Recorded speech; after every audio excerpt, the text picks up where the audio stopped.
preference for English.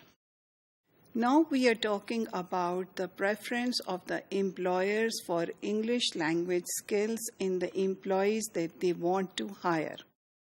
Now, let me remind you of the language policy that we talked about earlier.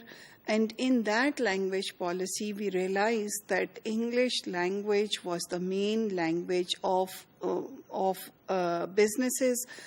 We are not talking about local businesses. The local businesses still use the vernacular. But when we are talking about multinational organizations or other larger organizations which are well reputed and which are the ones that people sort of look forward to or aim for, and they give a higher salary package, over their English language skills were considered highly important. So when this scenario and when within this context, the participants were very clear that how much are English language skills preferred in the employees.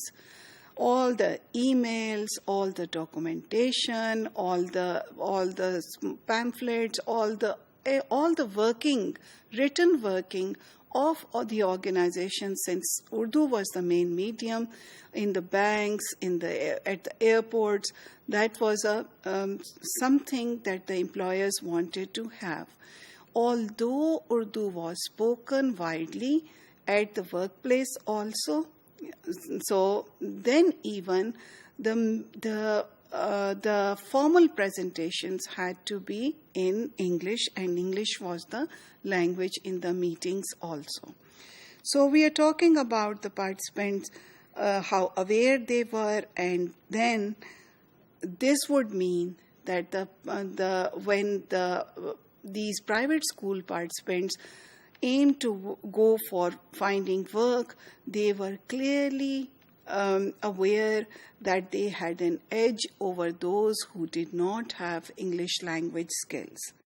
So again, we are not talking about technical jobs, we are talking about the mainstream jobs over here.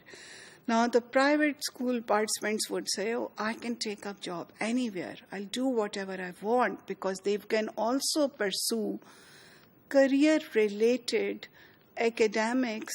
They can choose to study any line they like, and then there is a wider choice available to them in terms of career. The government school participants were also aware of their limitation. They clearly realized that their poor English language skills are going to inhibit them, and they might face a lot of problems. And for instance, if we talk about one of the participants, that is Maria, who was in the last year of the National College of Arts, where of course the skill of the students is more important, and she would say that now that we are going for internships, the companies are looking at our English language skills, and although they want to hire also those who are very good in their skills but have lower English language proficiency, they still put those with higher English language proficiency in their front offices. And they put those with skills but poor English language proficiency in their back offices, because they want to maintain a face of an organization which is very competent, and they want to give this sense that these are the competent people working for them.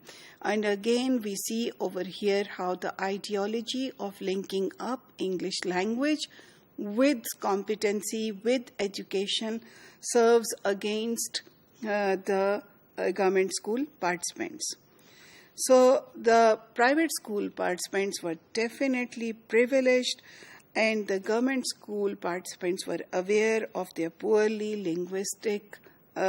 valued linguistic capital, and not only that they were limited in following the academic strain that might lead to their career of choice, they were also worried about how they would be placed in the organizations or the jobs that they liked.